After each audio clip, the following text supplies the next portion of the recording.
On.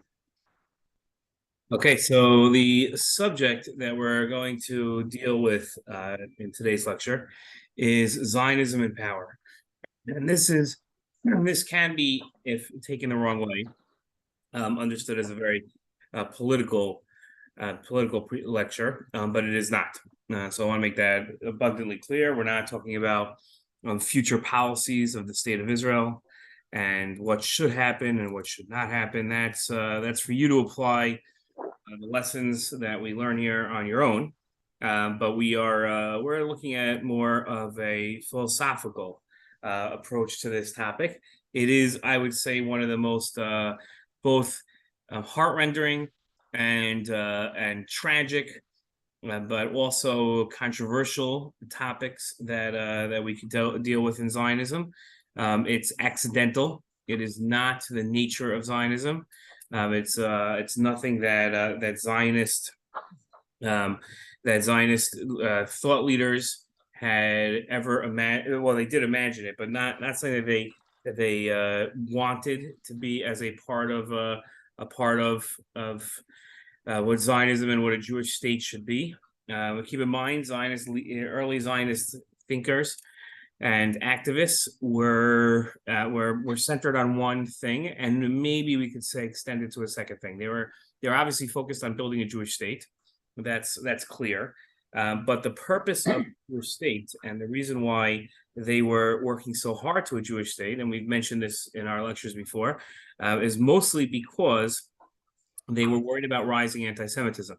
So they needed a place of refuge. And the past type of suggestions that had come about of how to create to solve anti-Semitism, and what we talked about in one of the earlier lectures of the Jewish question and what to do with the Jewish people, was to bring them all home to the Jewish state. That was the original idea, and to create a Jewish state that would be a place of refuge. Now, that emergency type of fervor to create the Jewish state, and that the reason why it was under a timeline was because of anti-Semitism. But underlying the idea that we could come back to the Jewish state was the idea that we had a right.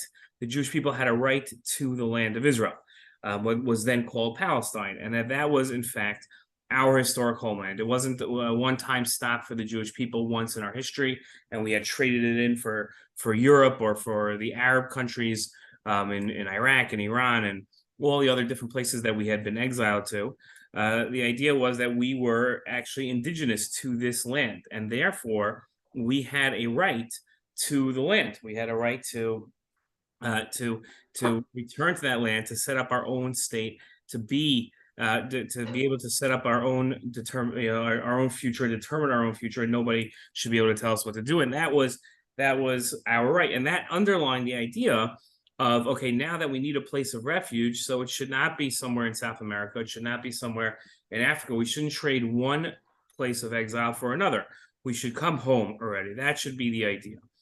And the idea was simple: set up a utopia, a play. This is Herzl. Now we're going to go to Herzl's line of thinking. Set up a utopian type of state where everything would be great, everything would be affordable, everybody would be able to grow at their own rate and their own level, and society would grow, and the Jewish people would grow, and there would be peace and security for any Jew that wanted to come home.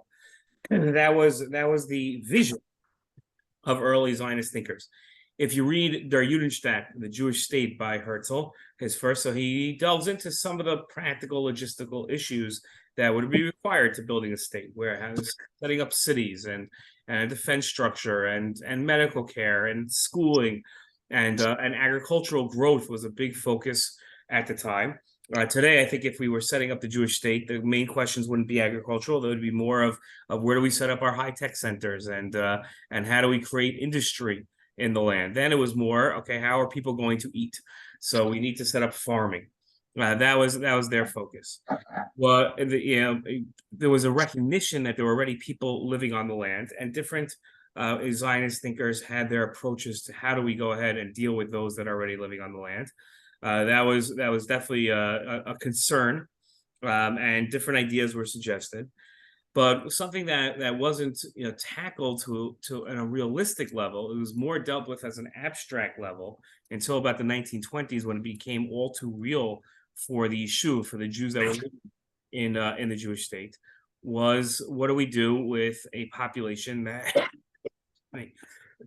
that would not appreciate our setting up a Jewish state? The whole thought, if you read Altenuiland, which is Herzl's second book, the thought was, we're going to come in, we're going to create this ideal society in this land that was not settled, that did not have running water in most places, and we're going to set up this ideal society that the inhabitants of the land will appreciate, that the Arabs of the land will appreciate. We'll set up infrastructure and business and improve the economy. And in fact, in the very beginning, when the first aliyot happened, when the first movements of Jews moving back to Palestine to be able to build the land, there was much appreciation by the inhabitants of the land. All of a sudden, there was an influx of investment. There was an influx of industry. There was an influx of the standards of malaria was being cured, right? One of the biggest killers at the time in Palestine was the Jews were taking care of malaria. There were whole swaths of the country that were uninhabitable because of the swamps and the mosquitoes that were there, and the Jews were coming in at their own risk, meaning at their own risk of catching these diseases. They were coming in and solving these problems. In the 1920s, all of a sudden, the local Arabs got wind of what Zionism was really all about, right? What was Zionism really all about now? And it was having a Jewish state. And all of a sudden, it was, wait a minute, hold on a second, we don't really want to live in a Jewish state. And that's when violence started, and that's when conflict started. And then became, a very real question of, okay, how are we going to deal with people that don't want us in this land? What does the Jewish state now look like, where, bringing in investment and improving the infrastructure of the country and the land isn't met with appreciation, where people would rather have less investment or zero investment by the Jewish people and keep their land as barren and infertile and backwards in terms of a technological level the land was. What do we do at this point? And there you had a lot of different avenues, and that became now the question of, okay, within Zionism, what does Zionism look like when it has to express power over others? Now, again, this was not, we were not colonialists that came to the land and said we're going to exile the leaders that are currently in the land, or the people that are currently in the land. That was never, an approach of early Zionist thinkers. That wasn't something that they had thought of, and something that they said that's a priority of theirs. Their initial thought was, we're going to come in and it's going to be this kumbaya type of wonderful state that everybody will get along and everything will be fine, because why wouldn't they? We're coming in and we're not, and the notion from the very beginning was of everybody having of equality, of an egalitarian society, right? I love asking my students, when did women gain the vote in Israel? And what year was women's suffrage in Israel? And the answer was, there was never such thing as women's suffrage in Israel, because from the very start, women were equal, right? There was never a time where women had to gain equality in Israel. There was never even notion that one gender or one type of people should have power over the other. And the same thing is true of the Jews and Arabs, that the early Zionists looked at the Arab inhabitants and said, they'll be a part of us. They'll appreciate what, and many Arabs did. Many Arabs did appreciate what the Jewish people had to offer them coming into what they considered their land and what we considered our land. And it didn't have to be a place of conflict, it have to be a place of power. Okay, I'm going to stop for a minute and take questions if people have, or comments that people want to make. And then if there are, then great. Tov, I saw you left a message here in the chat. I'm curious what your thoughts of Israel, Zionism, and the treatment of Palestinians. Okay, so that's, I don't know if we're going to get into the nitty gritty of today's time. I don't want to stay away from politics, and that can get a little political. But let's see what we do, Tova, with what we see from from early Zionist thinkers, and go from there and see what we say there. Okay. Does anyone else have anything that they'd like to ask or say? You don't have to type it in. You can just say it. We're very laid back here. No? Okay. Okay, so we'll move on. Okay. So let's look at pre-state, okay? Jewish history, pre-state, before the state of Israel. I don't think I'm going to be bringing anything new here that people don't know, but if there is something, then great. We were essentially victims. For our 2,000-year exile, we were victims. Then there are times we succeeded. There are times that we were doing very well. But for the most part, our existence as a people in exile, we suffered crusades, we suffered pogroms, we suffered a Holocaust, we were powerless, unprotected, and scattered throughout the world. I think that's a good summation of our existence in exile. And it was not natural to us. That's not how Jews are supposed to be. It's not how the Jewish nation was designed to be, right? It's how no nation is designed to be victims of persecution. No nations would ever choose such a and this is what led us to say, okay, we need to end this. We need to finally end the victimhood. We need to end being victims. We need to start saying, okay, we have to control our own destiny. And so now we create a state. And we start our own. And here at this point, we're a powerful Israel, right? And this is, by the way, this is very new for the Jewish people. Nobody on the, unless I don't think, but I don't see everybody on this Zoom, but I don't think anybody here is over 100 years old.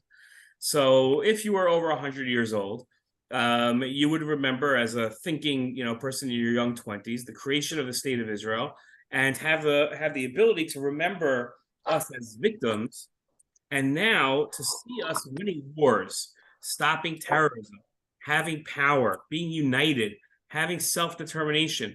All of a sudden, we have something that the Jewish people haven't experienced in 2,000 years. There's nobody, you have the Mel Brooks movie, I think it's, the 2,000-year-old man, right? So there was nobody around that remembered us as a powerful people. There was nobody that was around that said, yes, I do remember, us as a powerful nation before the Romans came in, right? We didn't have that. So this was a very new experience for everybody. All of a sudden, the Jews are no longer the Davids. We have become the Goliaths. We now have the power. Now, again, the Goliath analogy, I only want to take so far. I don't want to take it to the power. We didn't act as a Goliath. We didn't start standing at the borders of our country and saying, okay, send out your best, and if you can't beat us, we're going to come in and attack you. Right? That's not the analogy that I'm trying to draw here. But we became from a people that were powerless and victim, all of a sudden to a people that were the ones that were in power. We were powerful, and for the last 75 years, we've had that power. We've become the powerful ones, and Jews are very uncomfortable with this.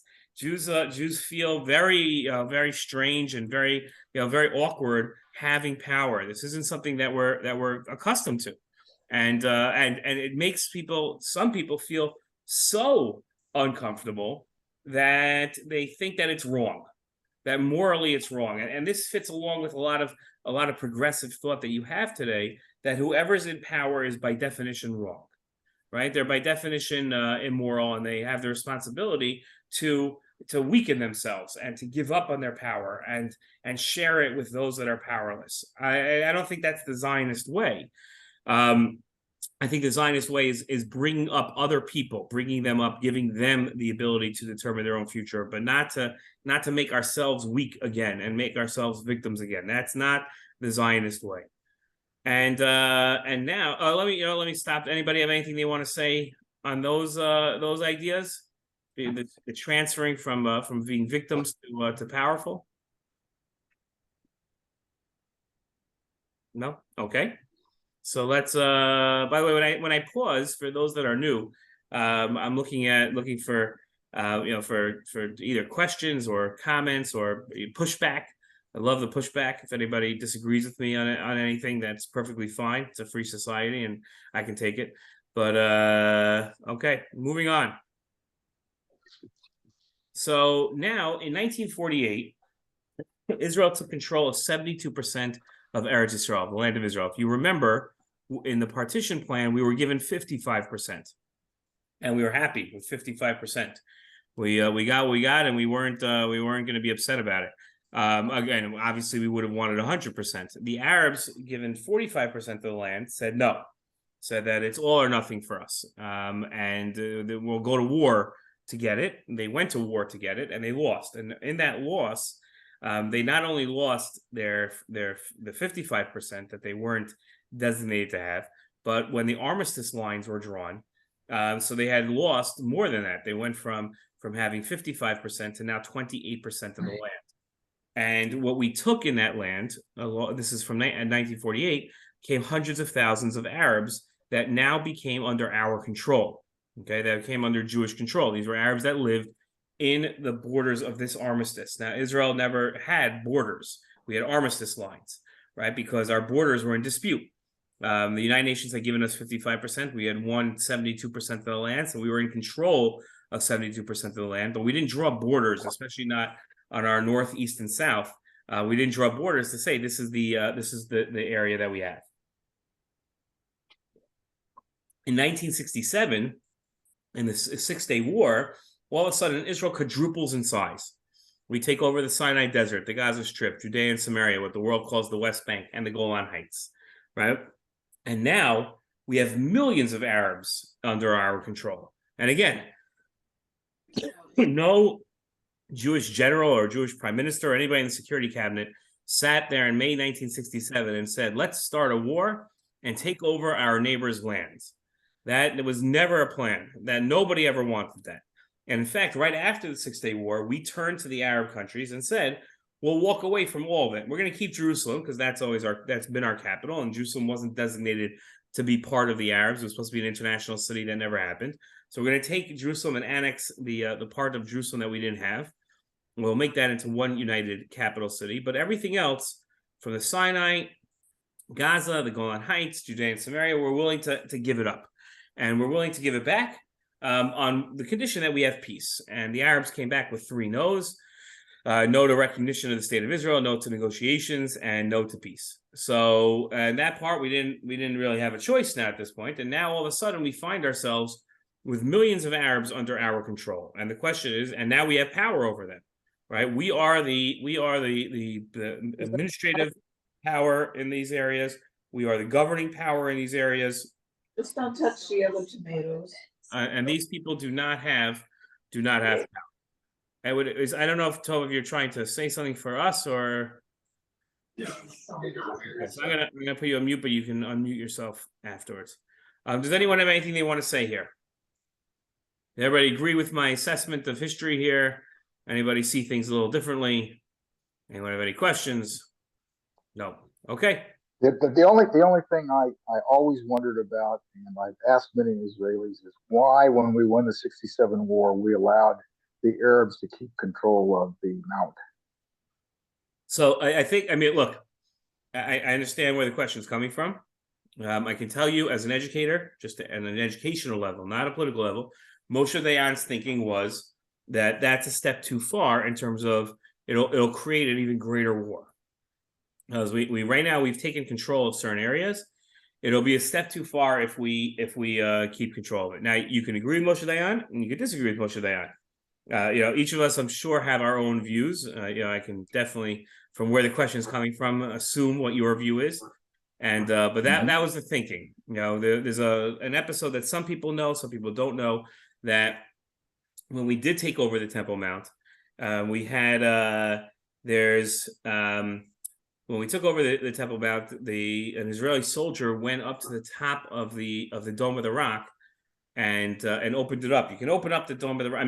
Don't picture like a stadium where you pop open the dome, but there's like a little piece that you could pop out, and he put an Israeli flag hanging off the Dome of the Rock. And when Moshe Dayan saw that, he said that if that picture gets out, now this was before the times of the internet where things in 1 second they get out all over. He said if that becomes the picture, that's going to inflame the region even more. Now, I'm not sure what inflaming the region means after the Six-Day War, right? We just had gone to war with 5 Arab nations.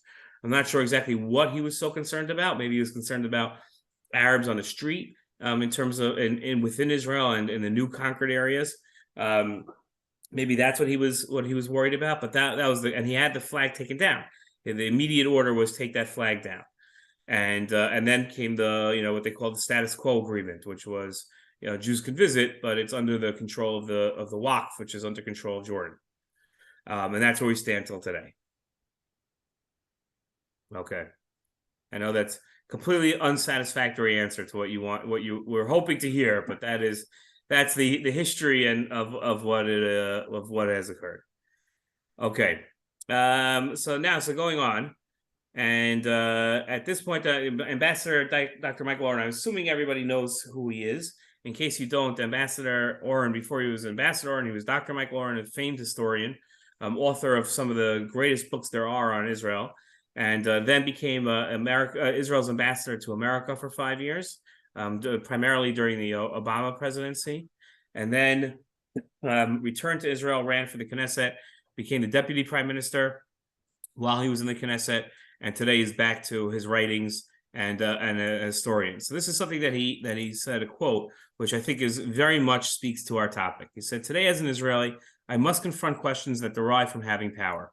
I had to decide, for instance, whether to support the construction of a fence, which may provide greater security against terrorist attacks, but which evokes the very ghetto walls that Zionism aspired to topple."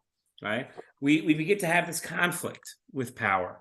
The conflict became from the Zionist dream of what we wanted to create, this ideal, utopian society, and now faced with security threats, having to very much on our own do things to make sure that we are not able to have the utopian society. Building a security fence around certain areas within Judea and Samaria, what we call the West Bank. So building that security fence is the exact opposite of what we were trying to create as a Zionist society. And this tension that we have within ourselves, that we don't want to be taking these steps. This is that we don't want to have checkpoints, and we don't. And maybe Tova, this is coming to some of your issues that you're curious about. We don't want to have checkpoints. We don't want to limit the travel of anybody. We want to have a utopian society where everybody's appreciative of everybody else and everybody gets along. And that was not happening. And therefore, we have a question now of how do we utilize our power? Okay. Anybody questions, comments on Dr. Oren's statement here? Okay.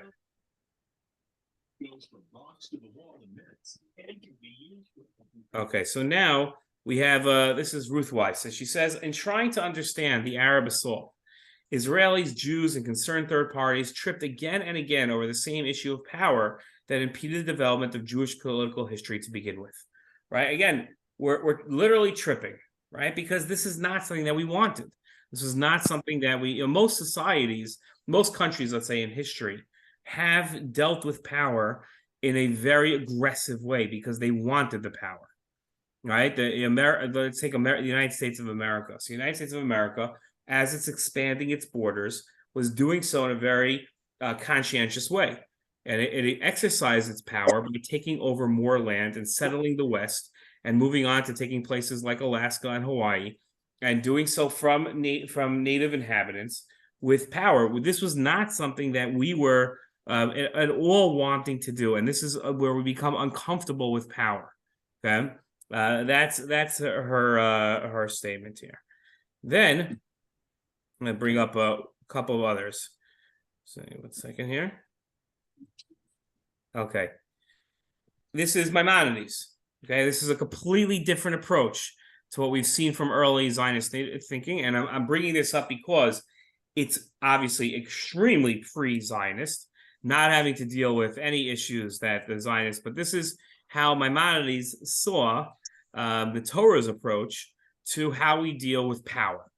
And he says as follows: if the enemy accepts the offer of peace, meaning when we go to war against an enemy, we want their land. It's aggressive, again, not what modern Zionism was aspiring to.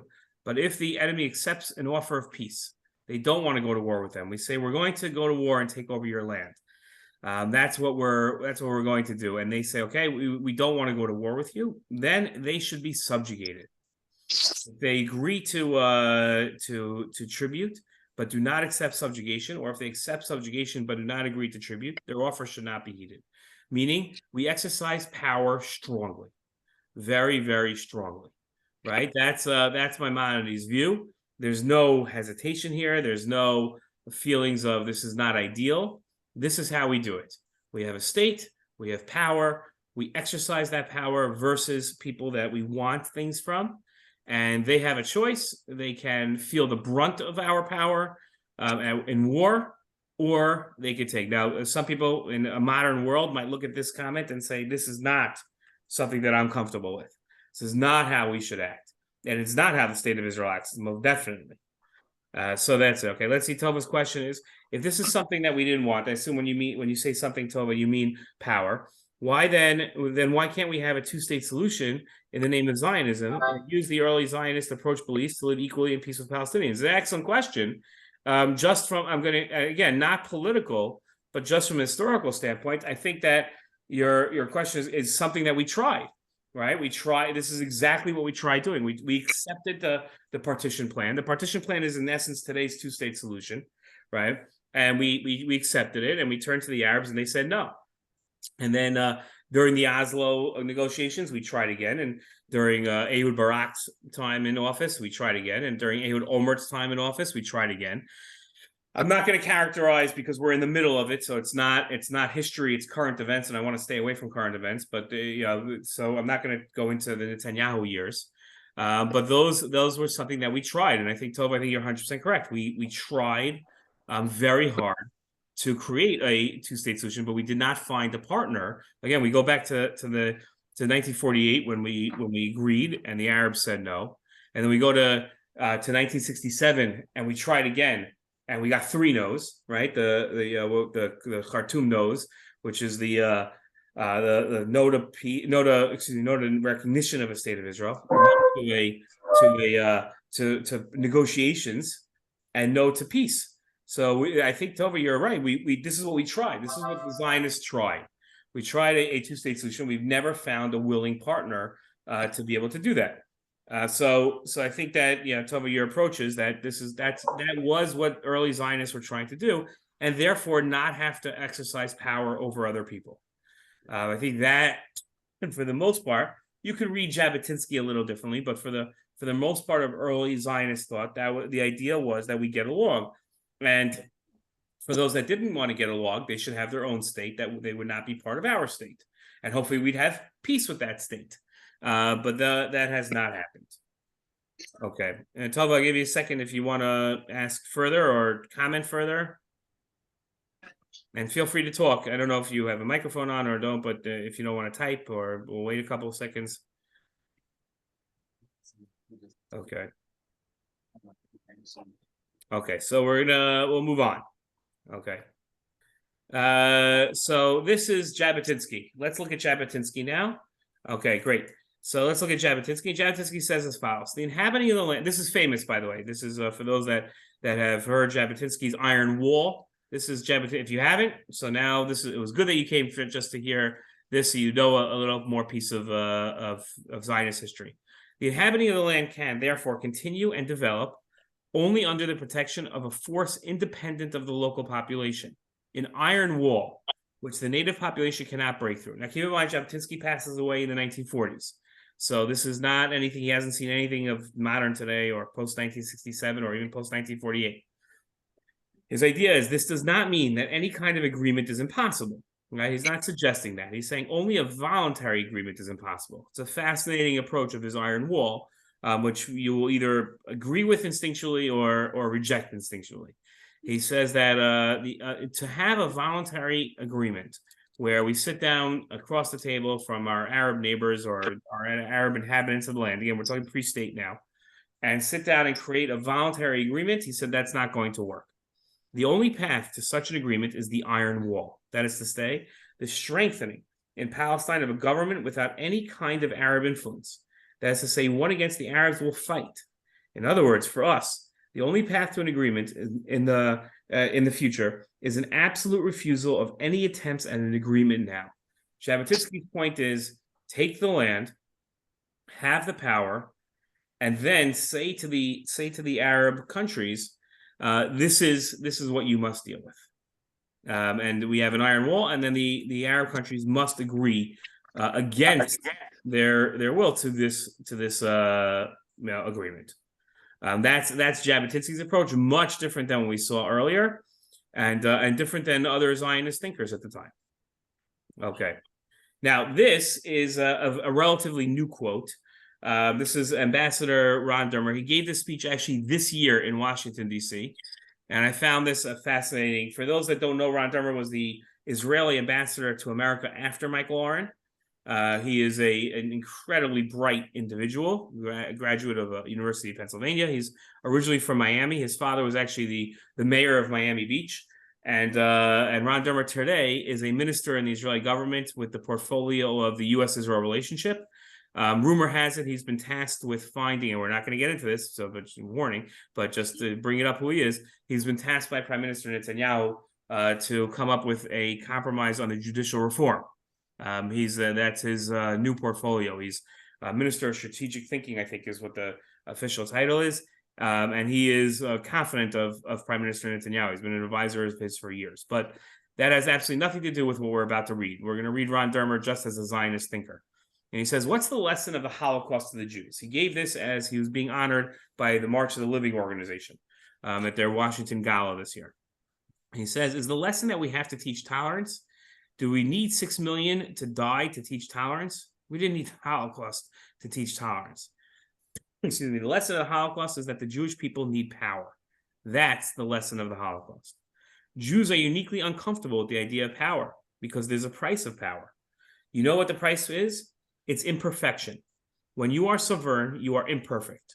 When you are a victim, you can be morally perfect. I would rather be sovereign and imperfect, right? This is reminiscent of Golda Meir, where she says, I'd rather the world's condemnation and be alive than the world's pity and be dead, right? That's Golda Meir's. I paraphrase that. That's not exact, but that's essentially what she said, and that's what he's saying here. That when you have power, you're going to be imperfect. Nobody exercises power perfectly. Somebody's always upset with how you exercise power, but power is something that we do need to exercise because we are a sovereign country, and we're going to make mistakes. We're going to be imperfect, and we're going to take criticism for it. But that's the price of power, and the price of not having power is much worse. The price of not having power is a Holocaust, is pogroms, is a crusade. That's the price of not having power, is where we're victims for 2,000 years. And the whole idea of Zionism was that not that we have power over others, but that we have power ourselves, that we can make sure that we can determine our own future and nobody is determining our future for us. Any comments? This is a strong line by Ambassador Dermer. Okay. Moving on. So Zionists on the left side of the political spectrum strongly oppose ruling over non-Jews and are willing to sacrifice land to exit a situation they feel erodes the moral fabric of Israeli society, right? On the left side of today's Zionism, you find that people are, they feel that the morality of exercising power over somebody deteriorates what this country is all about. It takes away from what Zionism is about, the perfection of Zionism. Zionism isn't just a movement to have our own state. Zionism is a way of improving the Jewish people. That's what Zionism is all about. And if it comes at the expense of our morality, says the left wing, that's not worth it. And if we have to give up land and we have to give up, so that's what we should do, right? That's consistent with Zionist thought, and that's where they land up on this spectrum. Zionists on the right side see ruling over others as a part of Jewish tradition, like we saw in Maimonides, and they have no issue with it. When you go to them and say things, along the lines of, "Oh, do you really think we should be ruling over another people?" and say, "Yeah, why not?" That's what power is. Power is ruling over others, and we want the power. That's how they would see. Susan? Thank you. Oh, I'm sorry. Would you mind going back to that slide before about that quote? I think I missed something. Ambassador Dermer's? Okay. What is the lesson? Just a minute. Did you? Could you? I'm sorry. Could you sort of interpret, like, comment on the?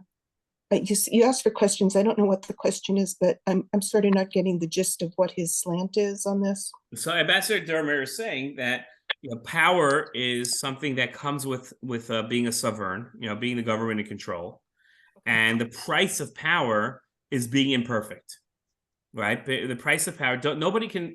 Ambassador Durham is saying it's unrealistic to think that you're going to have power and be perfect exactly what you want, right? So that doesn't happen because power is messy. Yeah. Right? Right? That's his idea, and he says, but the other side of it, if you want to say, well, I'd rather not messy. I'll sacrifice the power for that. He said, well, that was our time in exile, and that's what brought us the Holocaust. So the lesson from the Holocaust, he's saying, is that's when we were powerless, and look what happens. Okay. Now we go to the other extreme, and now we have power, and what happens? It's messy. Okay. So, right? That's his point. Thank you very much. Sure. Okay, so we saw the left side, we saw the right side, and now there's a third school of thought. Prefers not to rule over others, but doesn't see a viable alternative. And I think, Tova, if you're still with us, this speaks to you. Doesn't see a viable alternative to ruling over those that are not willing to make peace with Israel, right? So they don't see, and are just today's reality. They don't see another way of going about this. Okay, that's and those are the real. If you look at just the spectrum of today's people, today's Zionists, I think almost everybody, and you can tell me if you don't fall in one of these three categories, but I'm pretty sure this sums up the different schools of thought that we have today on Zionism and power. Now, ultimately, right, the Knesset decides policy for the state of Israel, and each Zionist has to draw their own conclusions about Zionism and power on a philosophical level. And decide what they think is best for the Jewish state. Right now we have a Jewish state, and now we have seen the reality of the situation. So now we've all seen the reality. We know what a Jewish state looks like. We know the challenges that are incumbent on it. And now I hope in this lecture you've seen the different angles of Zionism and power, and now it comes to us to make a decision. So in terms of and if you want to be a decision maker in terms of the whole country. So there are 120 seats in the Knesset, and you're more than welcome to any of them if you so decide to run for office, or you can lobby Knesset members to take on your way of thinking on power. But I think we've summed up the approach of Zionism and power, and seen how early Zionist leaders thought of it, and how it's played itself out today. Would anybody like to say anything before we end today's lecture? Thank you. Okay, that's nice. You're welcome. Okay, I hope to see everybody next week. Shabbat shalom. What's the topic next week? I'm not sure. I have to think about it. I was thinking I should have it ready, but I didn't. I want to think about it a little more. I'm not sure exactly what. If you have a suggestion, I'm definitely happy to take it. Okay. Okay. All the best.